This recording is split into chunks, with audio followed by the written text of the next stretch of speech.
Bueno, buenas tardes. ¿Funciona esto? ¿Sí? Creo que sí. A ver. Sí, buenas tardes y muchas gracias por la invitación. Es realmente un placer estar aquí con ustedes hoy día.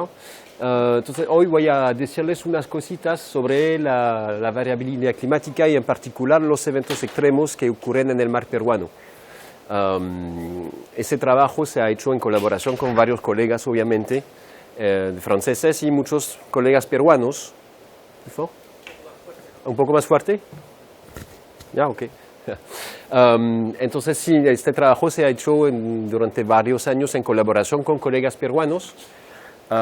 Y voy a ilustrar unas cosas empezando con características generales sobre el mar peruano, porque es una zona muy especial en el océano global.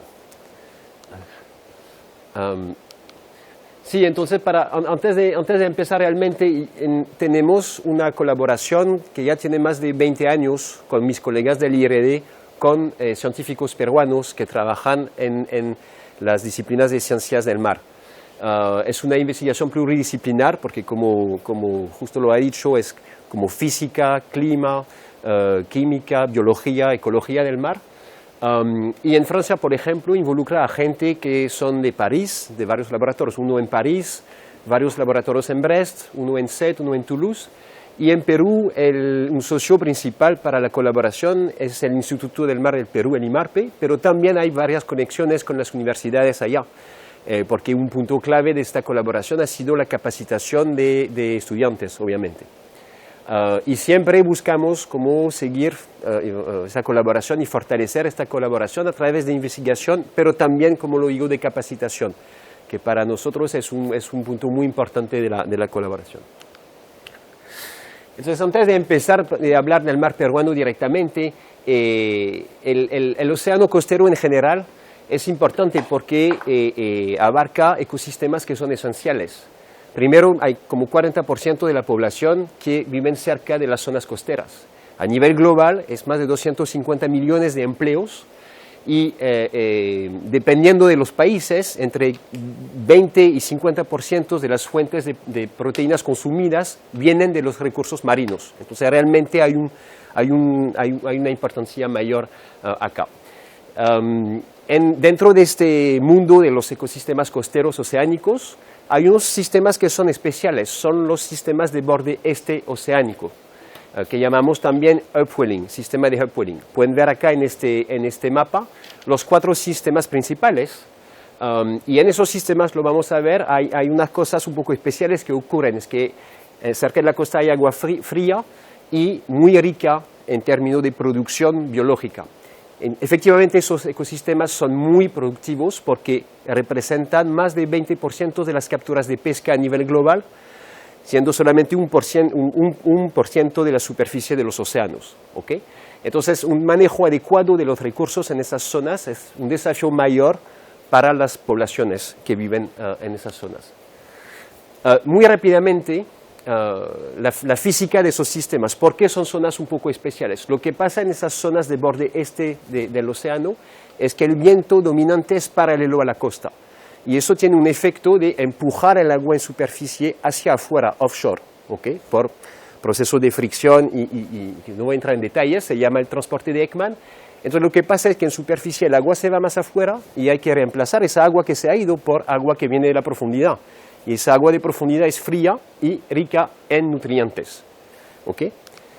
Entonces, lo que podemos ver ahora si observamos, por ejemplo, para la zona de Perú, con el satélite, la superficie del mar, acá abajo a la izquierda ven la temperatura de superficie del mar y a la derecha ven la concentración de clorofila.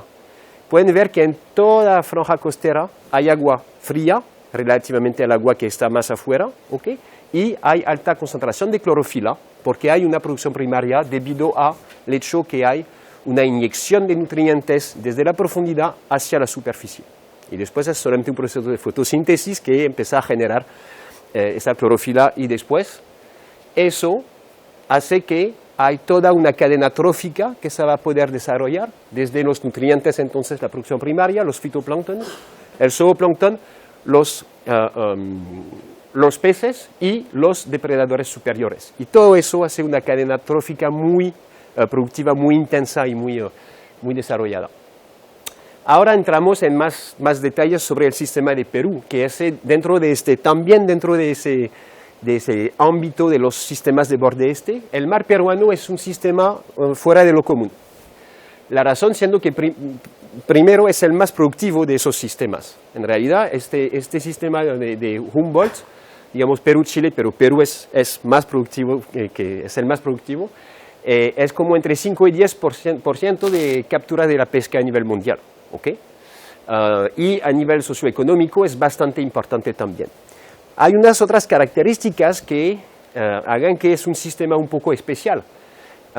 Primero, abarca lo que se llama una zona de mínimo de oxígeno, que es muy intensa y muy somera. ¿Qué significa esto? Lo pueden ver en este mapa abajo a la derecha. Es la concentración de oxígeno en profundidad, pero significa que frente a Perú, cuando uno baja en la columna de agua, para irse en profundidad, muy rápidamente va a encontrar aguas que contienen muy poco oxígeno. Eso tiene varios impactos sobre las especies y la distribución de las especies, obviamente, porque el oxígeno es como para nosotros, ¿no? En el mar el oxígeno es bastante importante para todo el ecosistema. Otro aspecto muy interesante y muy importante es que pueden ver acá abajo a la izquierda, esto representa un map del primer modo de variabilidad de la temperatura de superficie del mar. Más o menos indica dónde la temperatura de superficie del mar va a variar bastante a nivel global. Y pueden ver inmediatamente que el Pacífico ecuatorial y tropical este es la zona donde hay más impacto de variabilidad de la temperatura superficial, y especialmente las costas peruanas. Entonces esa zona es la zona más impactada por la variabilidad climática a gran escala. Y el modo principal de esta variabilidad que todos conocen son los eventos Niño-Niña. ¿Okay? Cabe mencionar que entonces hay en esas zonas la influencia de la dinámica climática es muy importante, pero existe a varias escalas de tiempo. ¿Okay? El Niño es un ejemplo, pero ocurre a frecuencia, lo vamos a ver después rápidamente, de algunos años. Va y viene, y generalmente cuando se establece una fase cálida en Niño, eso ya se queda unos meses. Pero en realidad en el océano, como en la atmósfera, hay varias escalas de procesos y de dinámica. De algunos días al ciclo estacional, obviamente, a variabilidad interanual o decadal.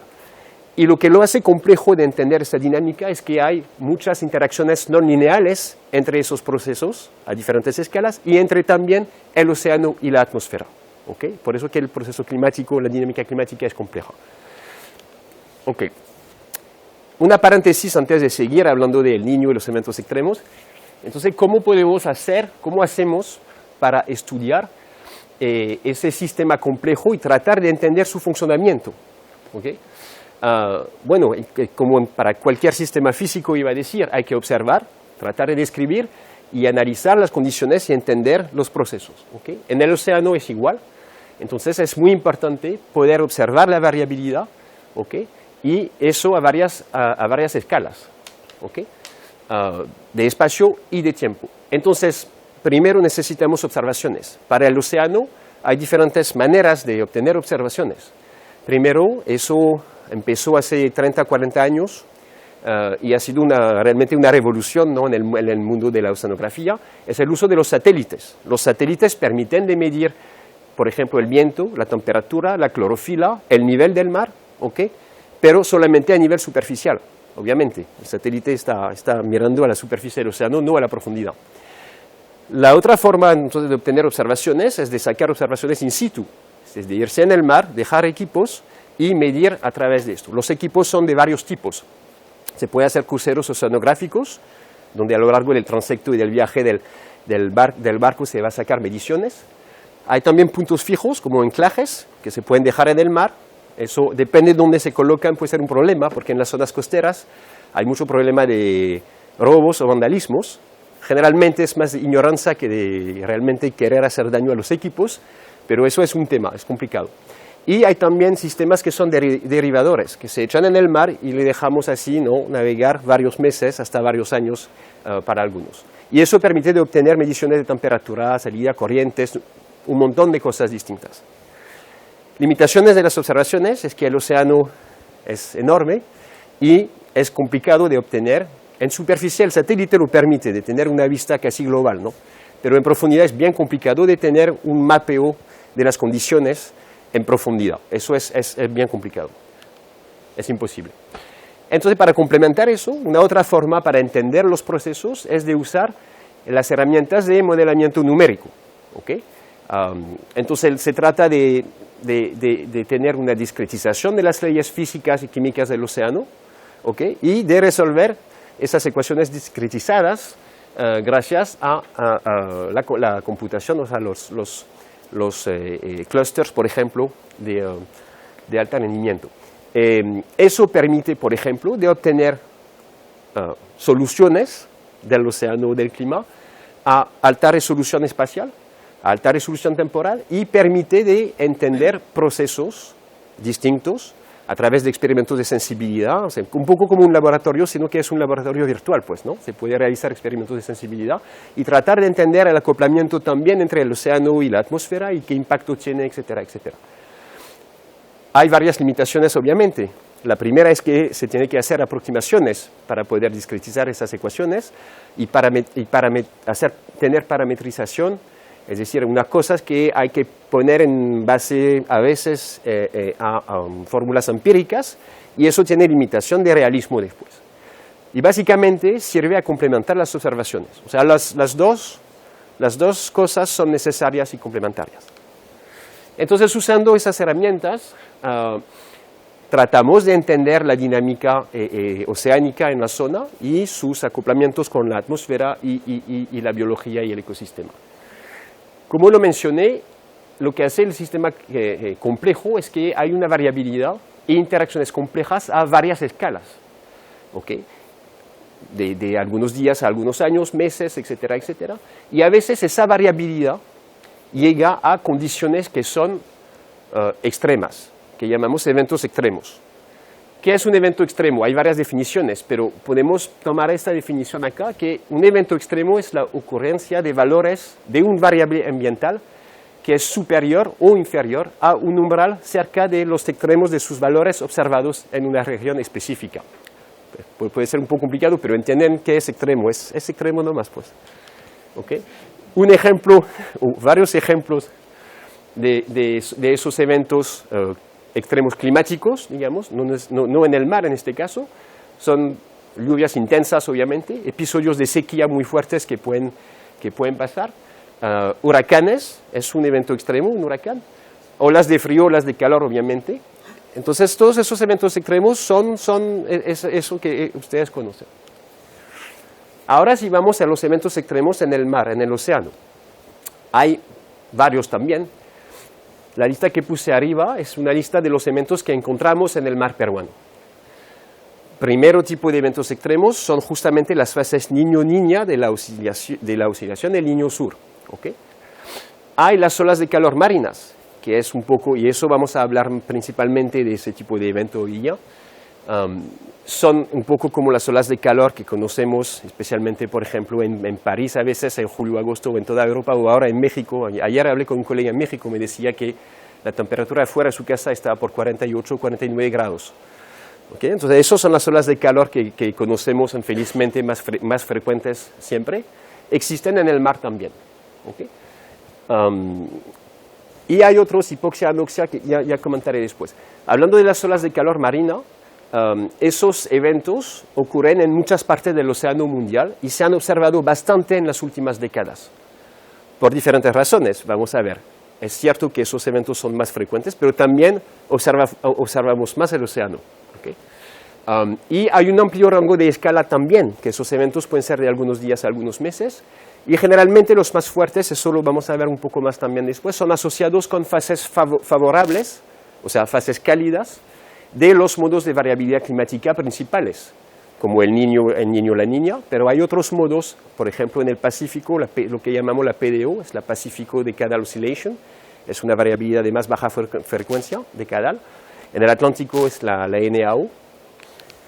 Y esos eventos son importantes porque, eso también lo vamos a ver, localmente favorecen o significa que hay un aumento bastante fuerte de la temperatura del mar, pero favorecen en varias ocasiones el desarrollo de otros eventos extremos, que ellos tienen un impactos fuertes también sobre lo que sus ecosistemas y los recursos. En este tema vemos rápidamente unos ejemplos que son famosos asociados a olas de calor recientemente, como me olvidé en español cómo se dice bleaching, blanqueamiento de los corales, floraciones algales nocivas, por ejemplo, episodios de matanzas fuertes de langostas o de conchas, etcétera, etcétera. Volveremos a eso después. Siguiendo con los eventos extremos que existen en el mar peruano, otro tipo de evento que existen también en muchos ecosistemas costeros son los eventos de hipoxia-anoxia. O sea, básicamente episodios durante los cuales la concentración de oxígeno en la columna de agua es abajo de una concentración ya muy baja. ¿Okay? Anoxia significa que ya no hay oxígeno en la columna de agua. Y acá, obviamente pueden imaginar que cuando no hay más oxígeno en la columna de agua, eso tiene un impacto enorme sobre el hábitat de las especies y puede también generar episodios de mortalidad, de matanza muy importante.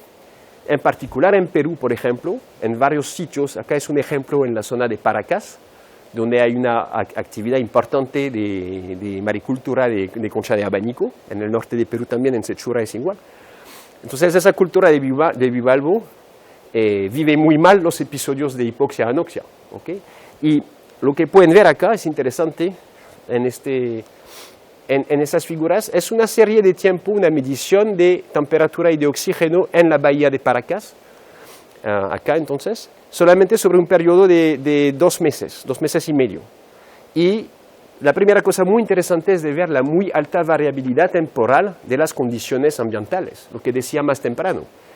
¿Okay? Es que sabemos que hay una variabilidad estacional, interanual, pero a la escala dentro de un día también puede variar bastante, o lo que puede ocurrir es que en algunas horas la temperatura puede caerse de 8 grados, y es igual para el oxígeno en realidad.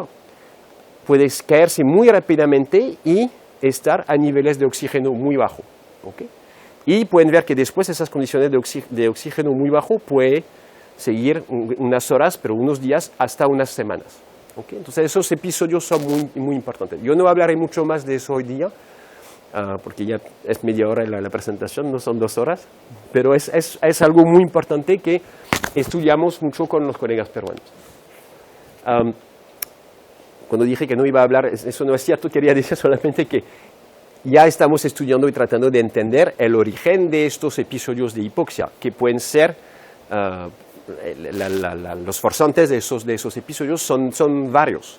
Puede ser por eventos de afloramiento, lo que mencioné más temprano, es decir, que agua que viene de la profundidad que sube hacia la superficie. Como frente a Perú el agua contiene muy poco oxígeno, cuando hay episodios así de bastante subida de agua profunda, eso trae agua con muy poco oxígeno. Entonces eso favorece las condiciones de tener poco oxígeno en el mar. ¿Okay? Pero encima de eso hay otros factores que van a tener un papel. El tema de floraciones algales, voy a decir 2 palabras justo después respecto a eso, y también, por ejemplo, la inyección de nutrientes de origen antropogénica, que se llama la eutrofización. Eso genera bastante producción primaria y es un consumo de oxígeno después bastante importante. Entonces, por eso que hay, no solamente en Perú, pero en varias zonas costeras del Océano Mundial, hay debido a la eutrofización, un aumento de esos episodios de hipoxia, es decir, muy poco oxígeno en el mar. ¿Okay? Y yo no voy a entrar en detalle acá, hay una variabilidad estacional de las condiciones hipóxicas, pero no tanto en realidad. Y al inicio pensábamos que principalmente en verano que íbamos a observar más hipoxia, lo que es cierto, hay más hipoxia más intensa, pero en invierno también eso puede existir. ¿Okay? Entonces son procesos complejos, porque no solamente se trata de física, pero también de química y biología. Ok, y 2 ejemplos más de eventos extremos que existen en el mar peruano son las floraciones de algas nocivas. ¿Okay? Eso existe en otras zonas también del Océano Mundial, ¿okay? Obviamente. Por ejemplo, acá es un ejemplo en la bahía de Sechura en marzo de 2019. No sé si se ve bien el color. Este tipo de evento se llama una marea roja. ¿Okay? Es solamente que hay una floración muy intensa de una alga que tiene ese color marrón, no tanto rojo, pero se llama roja. ¿Okay? Y eso generalmente viene después con un evento de hipoxia fuerte. ¿okay? Y con olor desagradable a veces, etcétera, etcétera. Otro evento que ocurre esta vez de nuevo más en la zona de Paracas, y eso no ocurre en muchas zonas del océano mundial, ¿no? Son los eventos de aguas blancas. Agua blanca significa que el agua se carga de sulfuro, ¿okay? Y si uno ya no se ha ido a Paracas durante un evento cuando ocurre eso, el mar se pone de un color turqués increíble, es espectacular, pero el olor es horrible, ¿okay? Y en realidad se parece como el Caribe, pero con alguien que habrá echado leche en el mar. O sea, el agua no es transparente, es lechosa, pues. Y el olor es horrible. Y eso tiene impacto fuerte porque generalmente igual después significa que hay condiciones hipóxicas y pueden imaginar que a los especies en la bahía no les gusta mucho la falta de oxígeno y el azufre encima. ¿Okay? No son condiciones ideales para sobrevivir. Entonces todos esos eventos y esos eventos se pueden detectar por satélite, ¿no? Un estudiante peruana, Zulita Choca, hizo un trabajo así para poder detectar y seguir los eventos de azufre así con imágenes de color del superficie del mar. ¿Okay? Y entonces todos esos eventos son muy importantes porque tienen un impacto fuerte sobre la ecología y la fisiología de los recursos, porque generan daños fisiológicos, el problema de mortalidad, crecimiento, reproducción, una redistribución de especies a veces, y lo malo para esas especies es que generalmente esos eventos, como ya lo mencioné, van a ocurrir de manera simultánea. No siempre, pero puede pasar. Yo no tengo idea del tiempo que me queda, perdón. ¿Ya hablé 20 minutos? Ok, gracias. Entonces, ahora vamos a volver a los primeros eventos que mencioné. Y vamos a quedarnos con el niño, la niña y principalmente después las olas de calor marina. Entonces los primeros eventos extremos más conocidos de todos son las fases el niño, la niña. Durante las fases el niño, que son las fases cálidas, básicamente hay un calentamiento del mar, una aumentación del nivel del mar a las costas y episodios de precipitación fuerte y a veces, infelizmente, de inundación después. ¿Okay? Pueden ver acá en esta figura que, y eso volveré después a comentar eso un poquito, que esta mancha roja acá es una anomalía fuerte durante un episodio del niño muy fuerte. Y puede ver después, si hacemos un zoom adentro, que frente a Perú la anomalía es bastante marcada. Acá es una anomalía de nivel del mar. Y la anomalía en realidad se puede propagar a lo largo de la costa hasta Chile, a veces el sur de Chile. Y eso se hace a través de ondas atrapadas. Yo no lo mencioné, pero hay un montón de ondas distintas en el océano, ¿okay? De diferentes tipos y características. Y muchos señales climáticos, por ejemplo, se van a propagar en el océano a través de ondas que tienen características distintas. ¿Okay? Esos eventos, entonces, son parte de la oscilación sur el niño. Y acá pueden ver la serie de tiempo de un índice, es un índice para detectar si se trata de una fase cálida del niño o una fase fría la niña, de 1960 hasta 2010, y pueden ver esta alternancia de fases frías y cálidas, y más o menos la frecuencia de las fases cálidas son entre 2 y 7 años. Entonces es un rango un poco, son de varios años. ¿Okay? A veces puede pasar en 2 o 3 años que haya 2 eventos, y a veces durante 5 o 6 años no, pero bueno, eso es la cosa. Y en realidad los eventos del niño, la fase cálida, se pueden considerar como olas de calor marinas, pero que son largas e intensas. ¿Okay? Y voy a volver después a eso porque vamos a hablar de las olas. ¿Ya se acaba? Ya. Ok. Sin entrar en detalles sobre el niño, entonces, lo que yo quiero mencionar es que hay diferentes tipos de eventos en niños, en realidad. Se ha hecho esa clasificación que hay los eventos del niño a escala de todo el Pacífico Este, ¿okay? Que son, en este caso, era marzo 98, una anomalía muy fuerte. Los niños más tipo Pacífico Central, donde hay una anomalía más en la parte central del Pacífico y una anomalía menos marcada frente a Perú. Y los eventos que se llaman niño costero, que el último ha sido en 2017, pero era el primero desde 1925. Y esto en realidad no tiene realmente que ver con la oscilación del niño sur, porque no hay ninguna anomalía en el Pacífico asociada a este evento, pero la anomalía frente a las costas peruanas era enorme. ¿Okay? Entonces eso hace que cada evento extremo tipo niño en realidad puede tener características distintas y un impacto distinto sobre el sistema. Entonces no entro en detalles acá porque quiero poder seguir con mi... Entonces ya, ahora sí hablamos de los eventos El Niño, entonces que se puede considerar como olas de calor largas e intensas, pero hay varios eventos que son más cortos en términos de olas de calor, o sea, condiciones de temperatura del mar bastante elevada durante periodos de unos días a unas semanas que no se deben a ningún evento El Niño a nivel del Pacífico. ¿Okay? Perdón acá en inglés porque tuve unos problemas con mis slides más temprano y la versión en español, a partir de ahora hay cosas escritas en inglés. En términos de tendencias globales de las olas de calor marinas, se ha observado, y se puede ver en esta serie de tiempo, que desde el inicio del siglo, entre este periodo y este periodo más recién, se ha aumentado la cantidad de días de olas de calor en el océano de 50%. ¿Okay? Y este tipo de tendencias se ha podido observar en casi todas las cuencas oceánicas del mundo.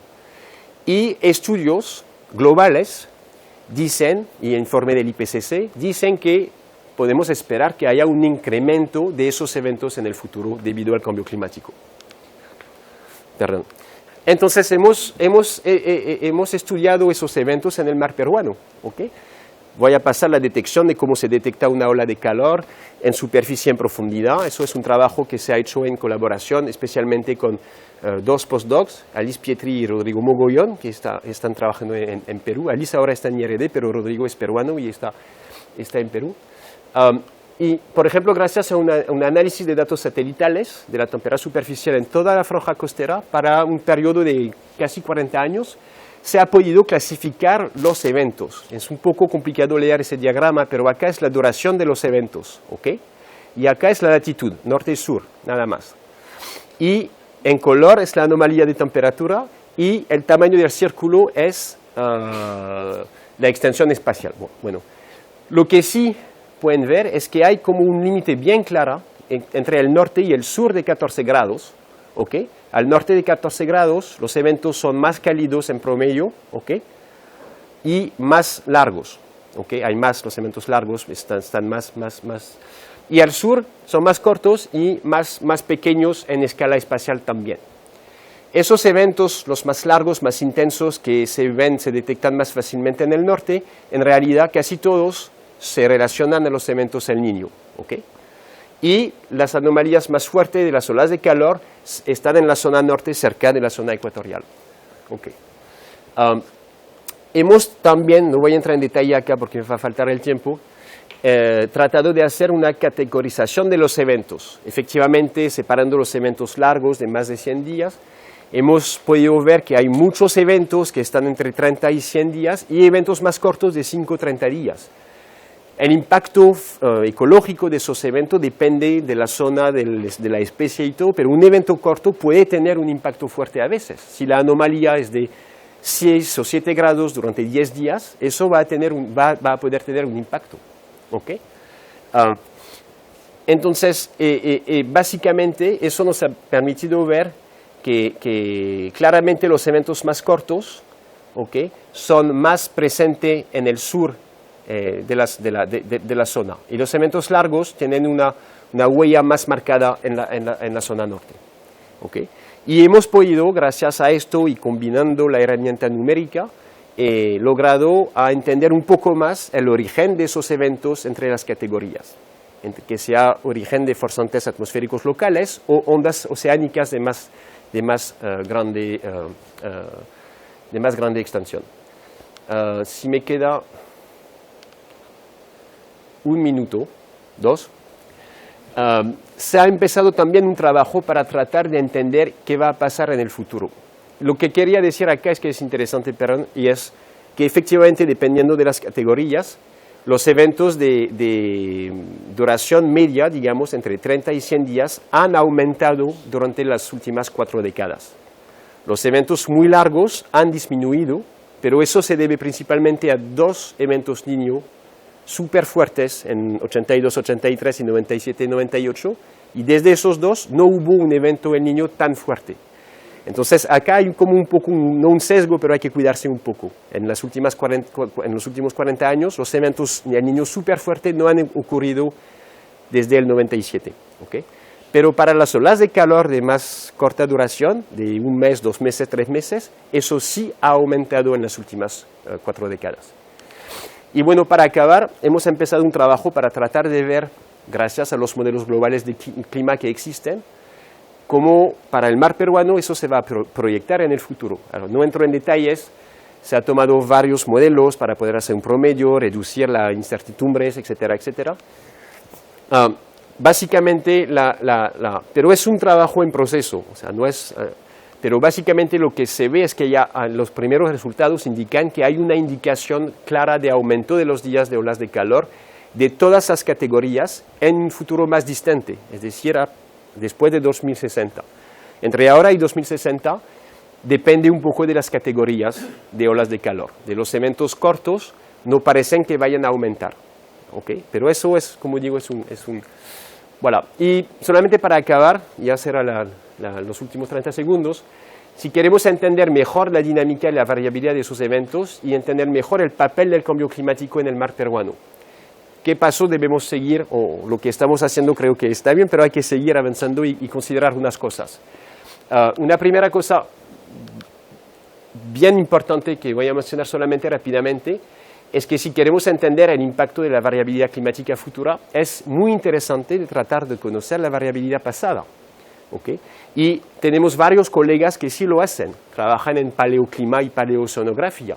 Es decir, que gracias a reconstrucciones de proxies de temperatura, oxígeno, son capaces de entender diferentes fases del clima pasado, claramente no con una resolución temporal muy fina, pero por ejemplo recién se publicó este trabajo con colegas peruanos y chilenos y franceses, que han reconstruido la variación del oxígeno en los últimos 7 siglos en la zona de Antofagasta, o sea, justo al norte de Chile.